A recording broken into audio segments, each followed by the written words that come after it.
Zdravo svima! U ovom tutorijalu prikazat ću kako se koristi softverski paket MATLAB i koje su njegove osnovne funkcije. Softverski paket MATLAB je proizvod kuće MathWorks. To je snažan softverski paket i samim tim programski jezik visokog nivoa, ali i računarski vizualizacioni alat. Ime je dobio od reči Matrix Laboratory, što znači da mu je osnovni element podataka matrica i zasnovan je na matričnoj aritmetici. Pomoću MATLAB-a je moguće realizovati i izračunati različite matematičke funkcije, razviti algoritme, modelovati i vršiti simulacije, grafički predstaviti rezultate, jednostavan je za korišćenje, pruža mogućnosti kreiranja nekih novih funkcija za specijalizovane oblasti primjene. Postoji i paket Simulink, to je dodatak MATLAB-u i to je alat za simulaciju dinamike sistema u grafičkom okruženju. I sadašnja verzija MATLAB-a napisana je u C jeziku. Sada pokrećemo MATLAB duplim klikom. Kada se MATLAB otvori, vidimo da ima neke sličnosti nekom klasičnom okruženju programskog paketa, međutim, ono što je specifično u vezi MATLAB-a je da se sastoji iz različitih prozora. A glavna su sljedeći koje ću navesti, to su Command Window. Tu unosimo komande, nakon ovog znaka, strelica, zatim Command History, koja se nalazi istorija svih komandi koje smo unosili u komandni prozor.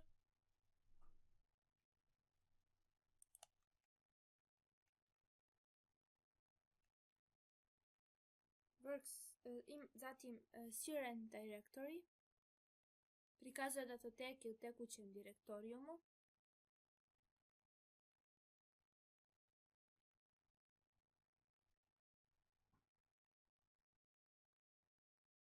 Sljedeći prozor jeste Workspace i on sadrži podatke o svim upotrebljenim promenljivama. Mi ovdje nemamo nijednu, ali kada budemo kreirali, pojavit će se promenljive. Zatim, kao i u svakom programskom paketu, tako i u MATLAB-u postoji linija menija koja se sastoji od sljedećih menija. Linija alatki,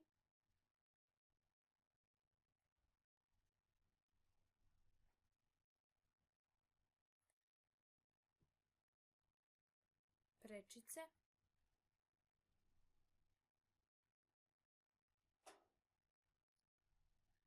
i statusna linija. Inače, ova linija alatki sadrži neke alate koji su slični u svim programima, tako da najspecifičniji u stvari ovaj Current Directory.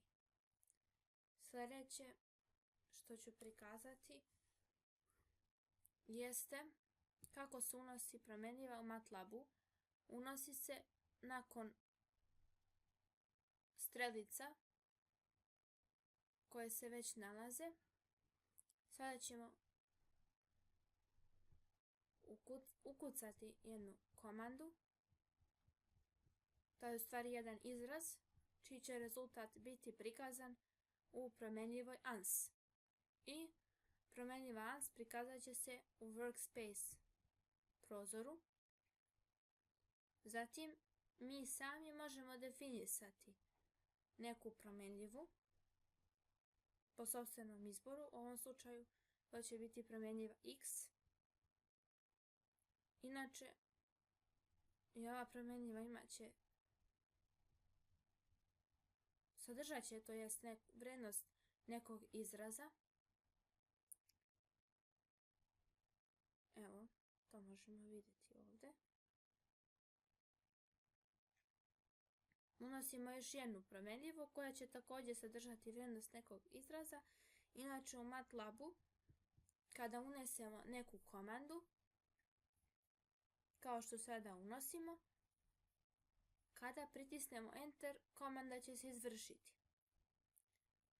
Evo sad smo prikazali kako se u memoriji promjenjive y nalazi vrijednost ovog izraza. Ukoliko ne želimo da nam MATLAB prikaže odziv, odnosno eho, koji se dobija pritiskom na Enter, mi možemo na kraju komande da ukucamo tačka zarez. Na prethodnu komandu vraćamo se gornjom strelicom na tastaturi.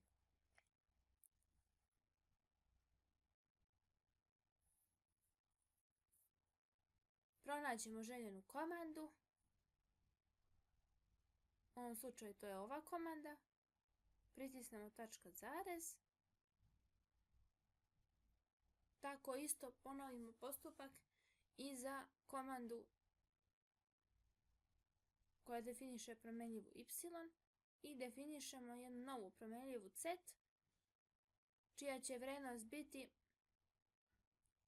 u ovom slučaju dijeljenje vrijednosti promjenjive x-a vrijednošću promjenjive y. I možemo vidjeti da se promjenjiva z nalazi u prozoru variables. Sada brišemo komandu z, clear z. Kada ukucamo z vidimo da više promjenjiva z ne postoji. Da je izbrisana.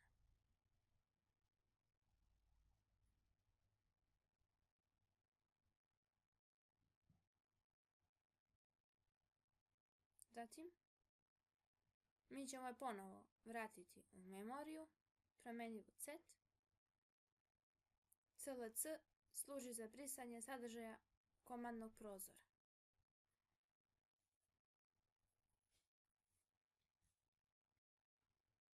Prikazat ćemo kako se može obrisati samo jedna komanda iz komandne istorije. Označimo tu komandu, desni klik, delete selection, OK, i komanda je izbrisana. Ukoliko želimo da izbrišemo cijelu komandnu istoriju, izbrišemo desni klik isto i izbrisali smo cijelu komandnu istoriju.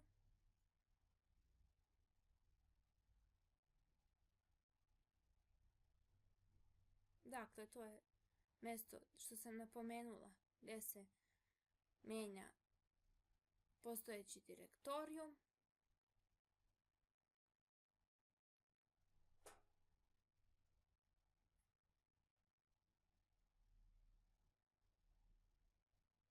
Možemo napraviti novi direktorijum pod nekim nazivom koji mi želimo. Znači u ovom slučaju to je naziv primjeri, ali mi ćemo ipak ostati u našem folderu MATLAB. I za kraj kliknemo OK. Zatim prikazat ću kako se kreira mfile. Pomoću file, mfile, otvaramo novi prozor. To je također jedna vrsta prozora, odnosno editor, u kome unosimo komande koje se ne mogu zajedno pokrenuti u komandnoj liniji. Te komande moraju biti sačuvane pod ekstenzijom m, odnosno .m. Mfile se pokreće na strelicu Save and Run ili preko tastera F9 na tastaturi, ali to je bez čuvanja fajla.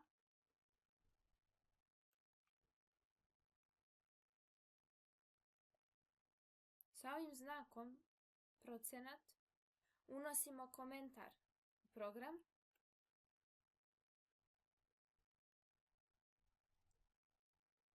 Zatim ću prikazati kako se otvara prozor za grafički prikaz.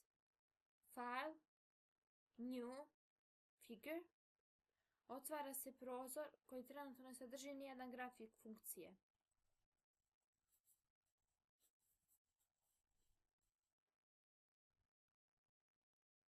Zatim prikazat ću kako se otvara prozor help, znači help product help. Otvaramo prozor help.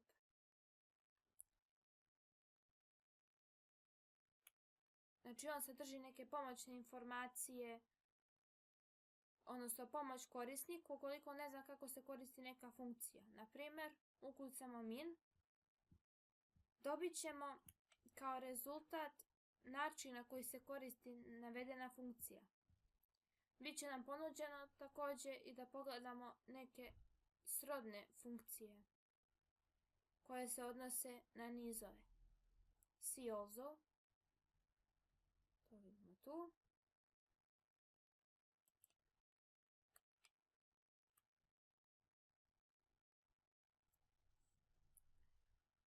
Zatim ću prikazati kako se pokreće jedan M-file. Pošto već imam sačuvan M-file, otvorit ću ga i pokrenuti. Na file open.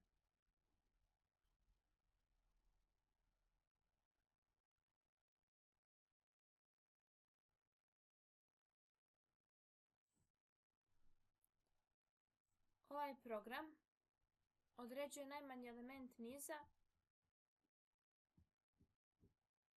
od njegovih elemenata koji su slučajno definisani. Kada pokrenemo program i u komandnom prozoru ukucamo v, dobijamo vektor slučajno definisanih elemenata. Zatim ukucamo najveći i dobijemo najveći element niza. Možemo vidjeti da su promenljive v i najveći kreirane i nalaze se u workspace.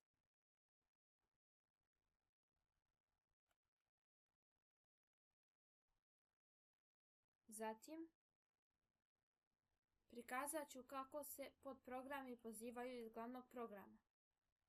U ovom slučaju to će biti funkcijski podprogrami koji se pozivaju iz glavnog programa, ali to nisu uvek funkcijski podprogrami koji se pozivaju iz glavnog programa, već mogu biti i oni koji nisu funkcije. Otvaramo podprograme i glavni program.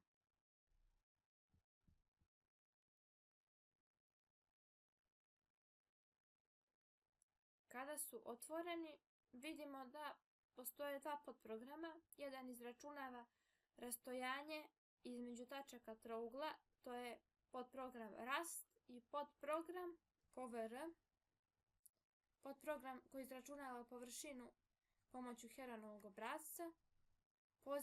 Pozivaju se ovi podprogrami iz glavnog programa trougao. Pokrećemo ga, unosimo podatke tačaka trougla, pritisnemo enter, dobijamo površinu, javit će grešku zato što je MATLAB case sensitive. I kada promenimo malim slovima rast u glavnom programu, ova greška se više neće javljati. Ovdje je prikazano kako se kreiraju komentari, to sam već jednom pomenula s pomoću procenta.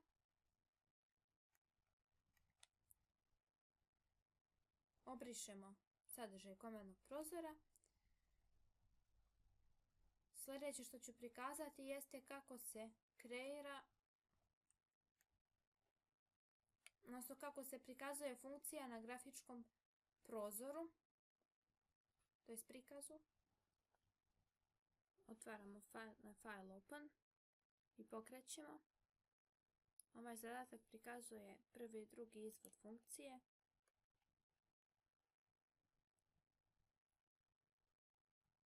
Kao što možemo vidjeti u zadatku, sama funkcija prikazana je plavom krivom.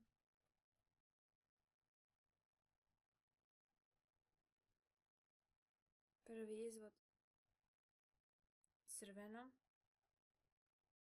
bojom krive, a drugi crnom bojom. I ovo je najjednostavniji primjer neke funkcije, a postoje i mnogo složeniji primjeri od ovog. Inače, ovdje je funkcija prikazana kao vektor, što je klasično za MATLAB. Odnosno kao vektor.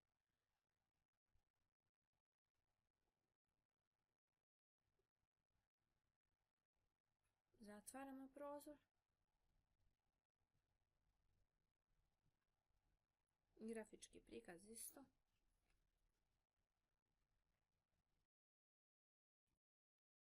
Zatim, ukoliko želimo da vidimo u kom formatu su nam sačuvane promjenljive, kucamo sljedeću komandu get 0,navoda format.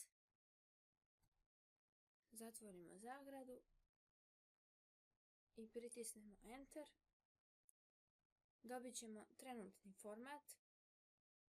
Ukoliko želimo da promijenimo format, kucamo format long i format će biti promijenjen. Zatim možemo se ponovo vratiti na stari format. Kao što vidimo, sad kad ukucamo get, prikazat će format long. To je nešto što također može biti od potrebe. Ovdje možemo vidjeti sve varijable, odnosno promjenljive koje su kreirane, da se nalazi workspace.